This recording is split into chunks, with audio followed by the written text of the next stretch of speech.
back on the Zero Hour. I, as always, am your host, Richard RJ Eskow. This election outcome surprised the political insiders, the political experts, the pundits, the poll takers, by being so close. And one of the people I've been dying to talk to about it is my next guest, because I feel that somehow the outcome of this election can be seen in greater depth through the lens of the American history of populism and anti-populism. So who better to discuss that topic with us than Thomas Frank? Thomas Frank is the author of a number of books, including What's the Matter with Kansas and Listen Liberal. His latest book is entitled The People, No, N-O, A Brief History of Anti-Populism, and he joins us now. So first of all, Thomas Frank, thanks for coming back on the program.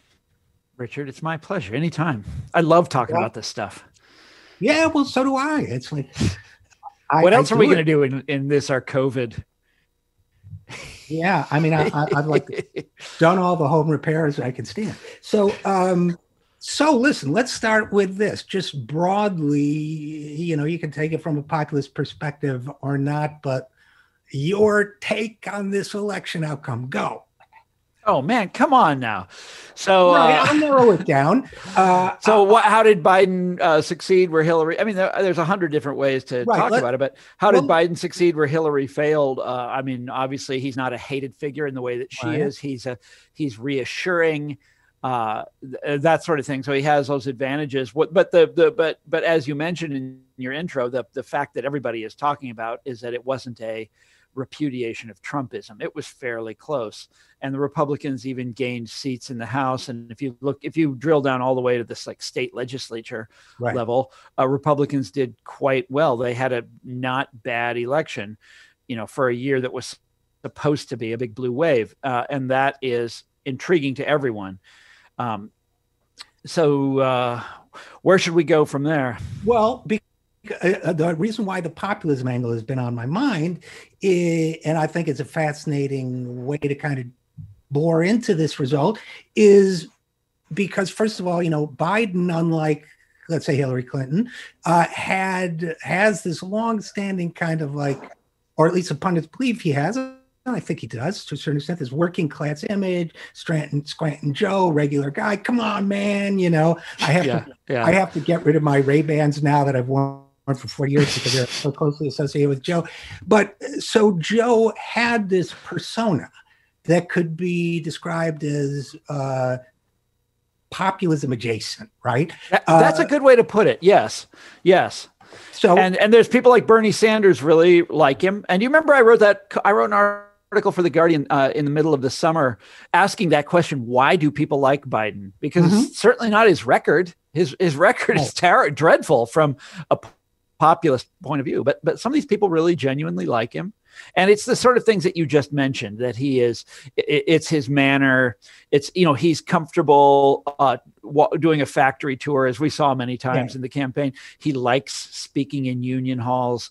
This is in stark contrast to Hillary Clinton, most at home with the kind of, what do you call it? Like, not charitable organizations, but NGOs, foundations.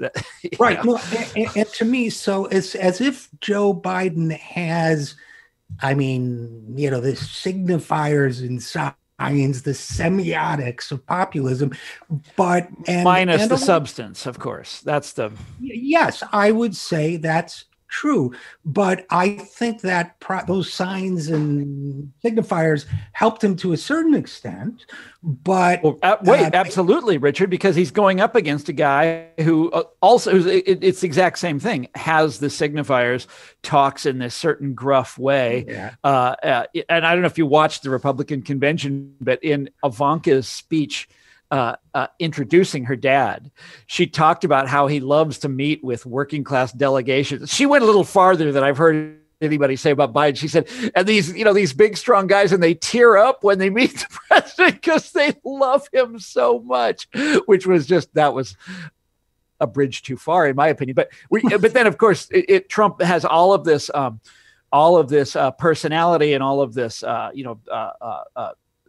populism, pseudo-populist charisma, but none of the substance. What he's done as president has been, has been exactly zero for those people, or very, very little. Let's put it that way. Right. So again, if you put the sort of populism lens filter over these election results, or at least if I do, what I get is, okay, Biden's populist aura helped him outperform Hillary, as you said, but it didn't help him that much, but as much as expected. And down ballot, it didn't extend to his party.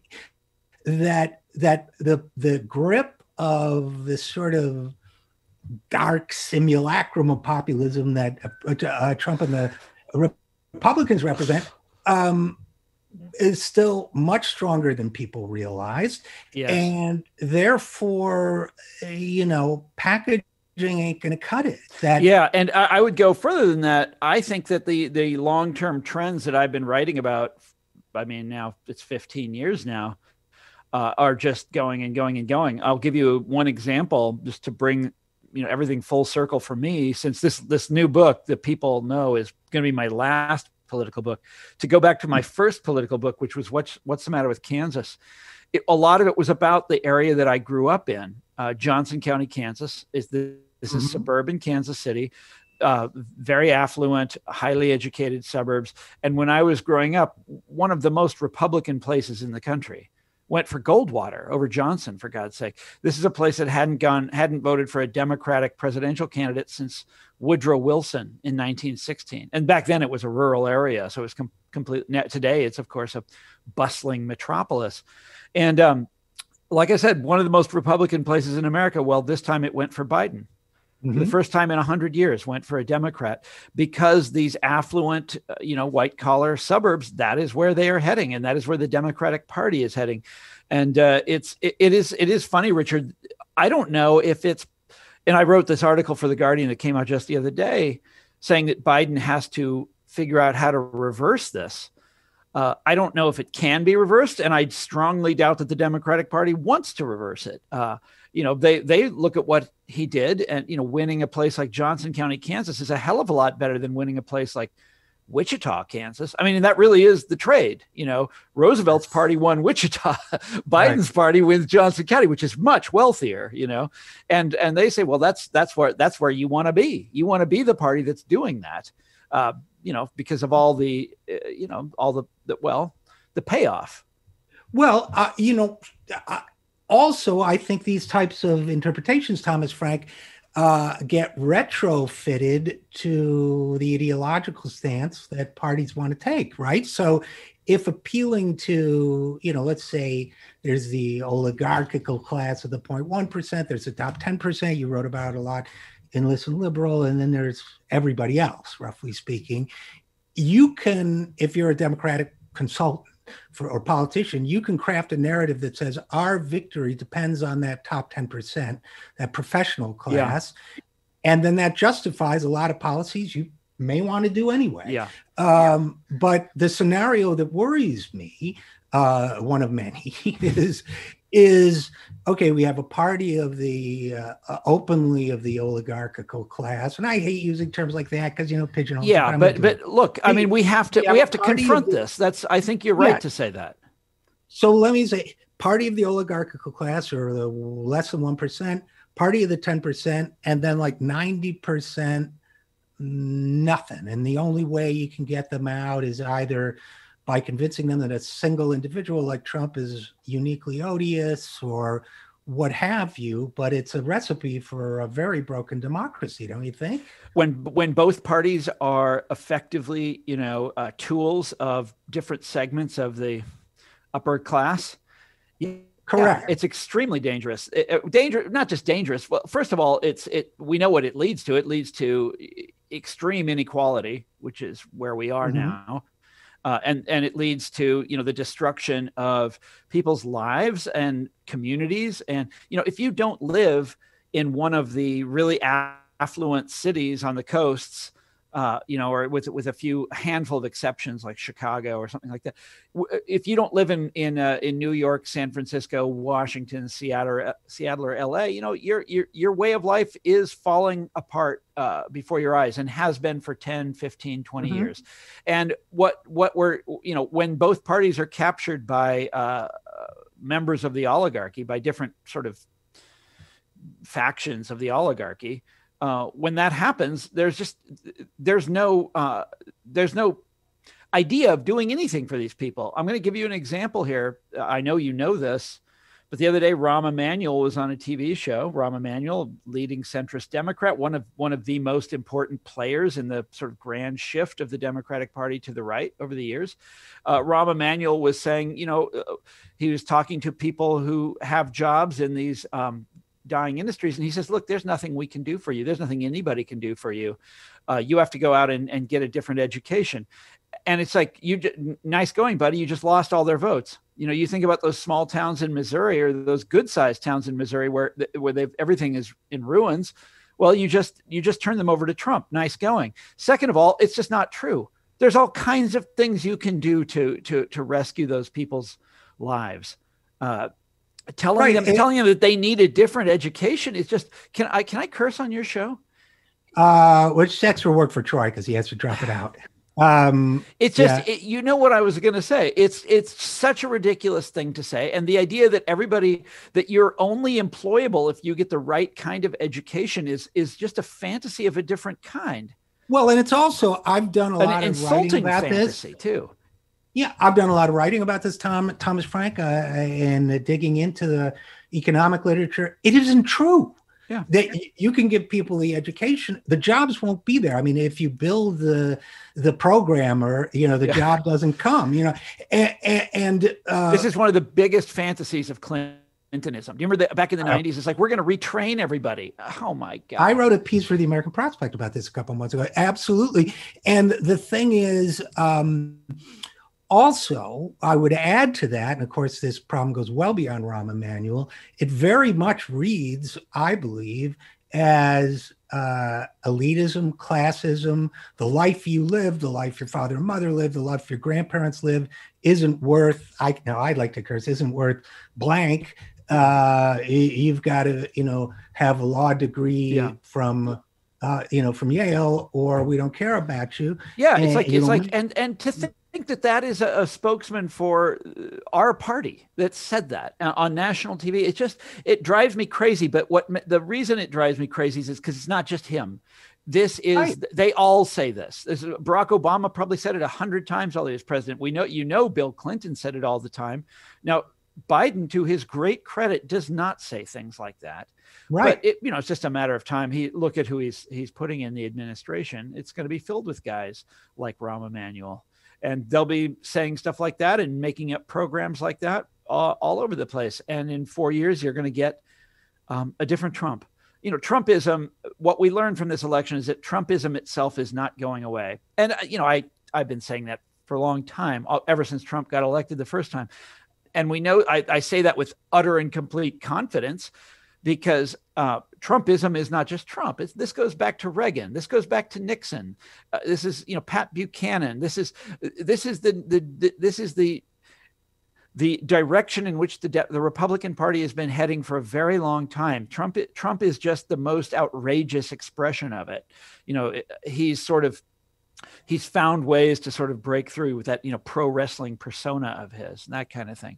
But listen, to get back to this Guardian article, so what I said is, okay, so Biden is elected. Great. The first order of business, obviously, is to get the virus under control. But the second order of business has to be figuring out, what makes Trumpism tick and how to short circuit it. What are you going to do about Trumpism? Because it's coming right back unless you take action real damn quick. And so I said that in the sort of spirit of, this is a great year of iconoclasm, Richard, if you will, of icon smashing, of tearing down statues and saying of former heroes, they weren't, we should no longer respect them. we've been doing a lot of that lately. Well, it's time to take that logic and apply it to the history of the Democratic Party. Look back at the 1990s, look back at the 1980s, look at the Democratic Leadership Council and the Clinton administration and the way they hijacked the party and steered it in this particular way towards these sort of affluent suburbanites, towards the information economy, all that sort of thing, towards guys like Rahm Emanuel making remarks like that. And understand that this turn, to take the party of the left in our two-party system and say, we're not going to be a party of the left anymore. This was an incredible world historical blunder. And Biden needs to understand that and needs to take steps towards that. I mean, in the spirit of the age. Now, he's not going to do that, Richard. Well, hang on a second. And again, we're talking with Thomas Frank, whose new book is The People Know, A Brief History of Populism.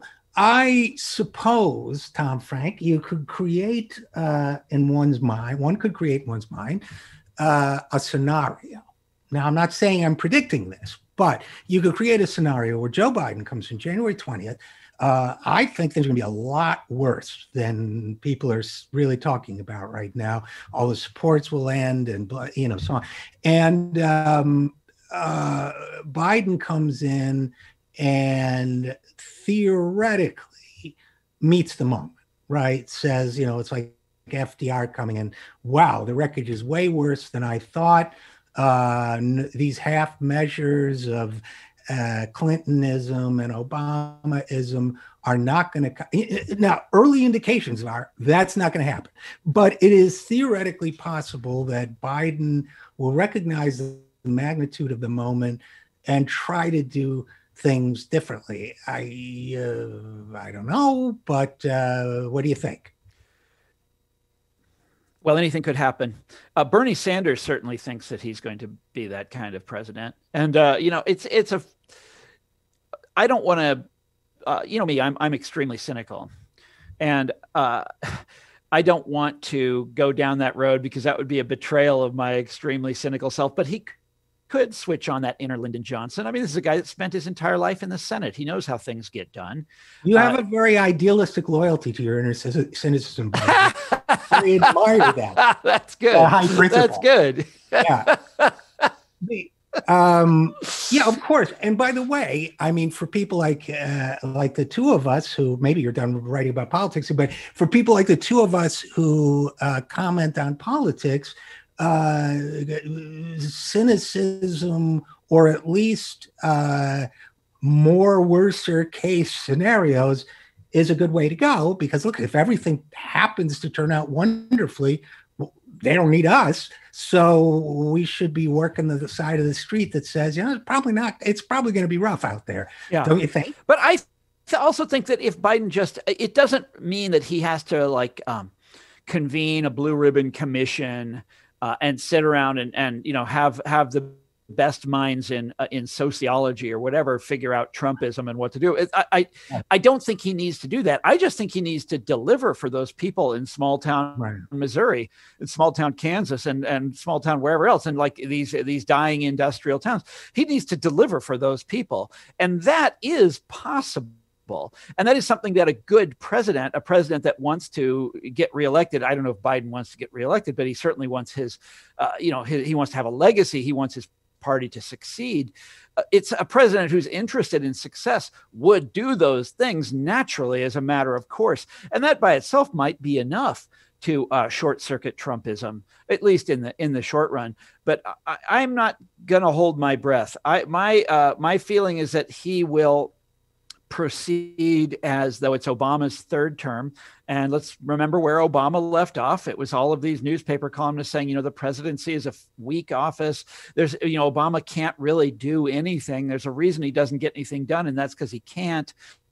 And I think maybe you're going to start seeing newspaper columnists writing that exact column beginning with day one of the Biden administration. Yeah. I think I'm sorry to interrupt Thomas Frank, but I completely agree. I remember in the Obama years, I wrote a piece about what I called President in Peril lit, that it was a whole genre of like, hand to the forehead, tied to the railroad track. Oh, if only I had a legislature. And wait, the worst one. I wrote about this one. It was in the New York Times. I forget which columnist, but he said, you can't blame Obama for not doing anything in his last 2 years in office because, get this, Richard, because the presidency is a very weak office. Yeah, that's certainly been the history of the presidency's development over the last 200 years. Here, but let's talk about presidential power here for a second time. Yeah. Because, maybe the Democrats will pull off a January miracle and win 2 seats in Georgia. Yeah. It seems like a stretch to me. Yeah. So I'm assuming that the theme, it's going to be agony, Tom. That the theme is going to be, one, centrism rules, Gang of Six, get Dick Durbin together with Lindsey Graham, and number 2, that really we think we saw a helpless president lit before. Wait until and if that's the case, you're paving the road for Trump to be a Grover Cleveland and come back for a second right try. Or another guy, or another member of the Trump family, or another ambitious Republican like Marco Rubio. Ambitious Republican who's as bad as Trump but works harder, which is worse. And look, there are smart Republicans out there that know how to do politics. Trump, you know what I've said all these years. Trump is politically, just in terms of retail DC Beltway politics, and also running. He's utterly incompetent. He's singularly bad at the game. And I'd say that we're very fortunate that he's bad at the game. Because no question. I have exactly the same view. But I think that to bungle the pandemic in the way that he has, I mean, this was, for other leaders, this would have been a golden opportunity to show what you can do. And he blew it, Yeah, he really blew it. And, here's the thing. I feel that Biden, if he wants to channel some real populist energy and Mitch McConnell blocks his biggest initiatives, he would have to be, theoretically, if he were to do it, he would have to be out there every day saying, I got this idea to get you back to work, and they won't let me do it. Yep. I got this idea to get you a decent wage. They won't let me do it. The Harry Truman strategy. Yeah, absolutely. But I don't see him doing it. I mean, I hope he's too nice. Course. He's too nice for that. And I'm sorry. I tend to be pretty negative about all this stuff. I have trouble looking on the bright side. Look, we can look on the bright side, but my feeling is looking on the bright side hasn't gotten us much. It's like I said before, it's risk management. But you know, right? What else hasn't gotten us much? This is another article that I'm working on. I haven't published it yet. I'm really interested in the fact that Trump's support didn't evaporate. Because in our lifetimes, we've seen other presidents who bungled things go down really hard. Jimmy Carter, George Bush the first. George Bush II, when he left office, was, do you remember, was so deeply underwater in the popularity. Right. All of these presidents were much less popular than Trump. Trump's support did not evaporate. The hardcore of support did not go away. And that's fascinating to me. And I'm completely, fascinated by it. And so one of the factors that nobody is talking about, but that I suspect had a big role in everything is the kind of liberal cultural hegemony that you see, especially here in the Beltway, but that you see in the news media. I mean, I don't know about you, but whenever I turned on CNN or MSNBC in the last couple of months, I can't stand it anymore. And I am liberal. I'm really liberal. I'm like on the left. And I turn these people on and they're pretending to be on the left also. And they're so transparently a propaganda arm for something. I don't know what, it can't be the Democratic Party because the Democratic Party is too weak. It's some kind of marketing scheme that they're playing. But there's something so loathsome about the way they went about their business, constantly attacking Trump and his supporters, in the most sneering, top-down way, get a Vanderbilt on the camera to, call Donald Trump names. I mean, that's who thinks that's a winning solution? And I wonder how much that liberal hegemony cost us, that those people knew they could not come back into the fold. They could not go back to where they were before Trump. Nobody's going to welcome them back in. The world is against them. Trump those voters. People meaning Trump voters? Yeah. Hardcore that would not desert their man, even when he showed that he had no business being president. He didn't know what he was doing. He's beyond Jimmy Carter in incompetence, like way beyond, and they didn't desert him. Right. And it's anyhow. This is a theory that, and there's no exit polling done on a question like this. There's no way to, sort of get to the bottom of it. But I watch people tuning into Fox News and feeling that, themselves to their grievances. And it's always the media. It's always, they're calling us names. They hate us. We're out here in flyover country. This is what they say in Kansas City. And this is really bad. And I don't know how these people, how the great liberal, like the cultural hegemony is going to react to having Biden on the throne. I don't know what they're going to do. I mean, they're going to run out of things to talk about. Right now, they're scaring themselves silly talking about Trump staging a coup. I guess they're enjoying that, and that's a lot of fun. They can get themselves all worked up about that one last time. Yes, but look, I think that, first of all, the personification of Trump is evil. I've talked about it a lot. We've talked about it. It's a very, it deflects from the fundamental structural issues. But I think your point about the way professional, liberal attitudes read among a lot of working voters. And by the way, not just white working class voters. No, I know. He's starting to broaden it, which surprises me, but it is happening. Yeah. I think that's a very significant force. And I did want to talk a little bit about the media, Thomas Frank, because, to me, there's been multiple enormous media failures here in the last 4 years. And I think one of them is the Washington Post, our hometown newspaper, democracy dies in darkness. Well,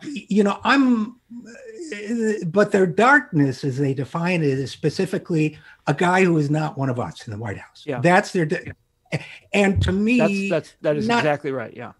Yeah. And to me, that doesn't, maybe people don't know the slogan. I'm sure they don't, Washington Post in Kansas or whatever, but there's a pervasive sense of, as you said, this personage, this rapscallion who has come into our living room. And I do think that's been immensely harmful. And when you pair it with the kind of news content that doesn't address, is my Social Security going to be there? What's going to happen to my Medicare? I can't afford healthcare coverage. My employer plan premiums have gone up. I don't have a job. My shifts are always changing and I can't arrange childcare, on and on and on. When you compare it with the undercoverage of those issues, you've created a yawning gap to undermine your own credibility as media and to create an opening for, Breitbart or whatever to say. Yes, well, Tucker Carlson to me is the master of filling this vacuum. Yeah, he's brilliant at it. And he's probably he's one of these guys who's probably going to run for president. Yeah, I'm terrified of Tucker. I know Tucker. I'm scared of him. Yeah, well, maybe he'll turn out to be, I don't know what the hell. But here's the thing. I mean, you've put your finger on it exactly. And in some ways, what they're doing, and it's not because. Look, the New York Times basically said in the 2016 election, our understanding of what the news media does has to change. And they've basically gave themselves permission to understand the Fox News revolution, the Roger Ailes revolution, which is that news is also entertainment. It's like sports, or political news is. You choose a team, you're on the side of that team. It's a little better than sports because we're all supposed to be involved in it. But but it fundamentally is, it is a kind of entertainment, and whether it's horrifying you or making you, thrilled, or humiliating your enemies, or humiliating the people you despise, or 5 newspaper columnists every day kicking Donald Trump. Right. And that is the Washington Post, by the way. Like, there's one of the columnists, I'm forgetting her name. She writes like 3 columns a day, and this is an ex-Republican, has ever since the start of the Trump era. That's unbelievable, that kind of output. And the contempt, and as everybody who's watching this show knows, I can't stand Donald Trump. You heard what I said about him at the start of the show. But the bottom line is this. This is not how you build an opposition to a guy. This is how you make that guy's supporters, how you lock them in. Right. In their support for him. This is not how you defeat Donald Trump. This is how you solidify his support. And I think it's similar to social media. And look who owns the Washington Post. I mean, it's the guy that owns Amazon, for God's sakes. No, of course, this is the world we live in. And Thomas Frank, one last thought before I let you go. I think this was in your book, Populism. No, I know I read it. The people know. I'm sorry, the people know. Yeah. Which is, because if I walk around my neighborhood here, I think we're going to move, but if I walk around my neighborhood here, there are still those signs that went up when Trump was elected. You wrote about them that say, we believe it all in love. We believe that all people are equal. We believe that you can marry whomever you want, all of which wonderful sentiments. I couldn't embrace more. But as you wrote, nothing about, we believe that somebody who works should make a living wage. We believe that people should have access to medical care when we need it. Nothing economic, all coming from a place subliminally to the people who put the signs out. Lovely people, wonderful people. Our neighbors are terrific, but all subliminally sending the message to everybody who has to struggle to make ends meet. We got it, you don't. Yep. And these are, so I've been taking pictures of these signs here, and I'm in Bethesda, Maryland. It's a very affluent suburb of Washington. And you often see them on the yard in front of these McMansions, these brand new, gigantic houses that go all the way to the edge of the lot, And it's this, the idea of these signs is to, as you just said, is to list every conceivable liberal cause, everything. Right. And so they've started, they add lines to it from time to time. And there's a new line on it now that says water is life.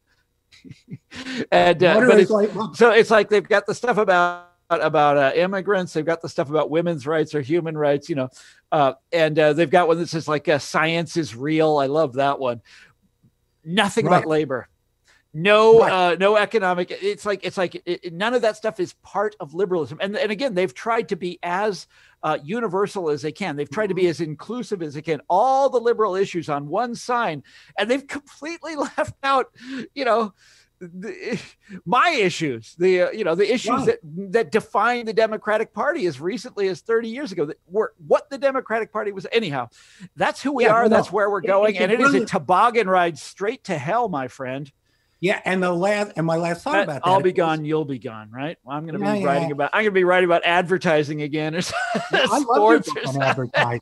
I really liked your book on advertising. So it also sets up this polarity in like a Trump voter's minds or a non-voter's minds that says they care about this and not about me, as opposed to inclusive. So, but unfortunately, I guess we should leave it there. Well, look, I'm not quitting yet. I don't want to exaggerate. We can talk a lot in the future. I'm going to be writing more political essays for the foreseeable future. And then I'll let you know when I'm not going to let you know when I'm done. I'm just going to sort of disappear. Well, how subtle of you. Just slip quietly into the night. Just wrap your exactly. And it'll be democracy. Right. Democracy dies when Tom goes dark. No, okay, that's not funny, but some variation on Jeff Bezos' slogan. Yeah, okay. All right. Well, listen, the book is The People, No, A Brief History of Anti-Populism. My guest and its author, Thomas Frank. As always, Tom Frank, great talking with you. Yes, this was fun, Richard. We'll do it again. And we'll be right back after this. I am Richard RJ Eskow, and this is The Zero Hour.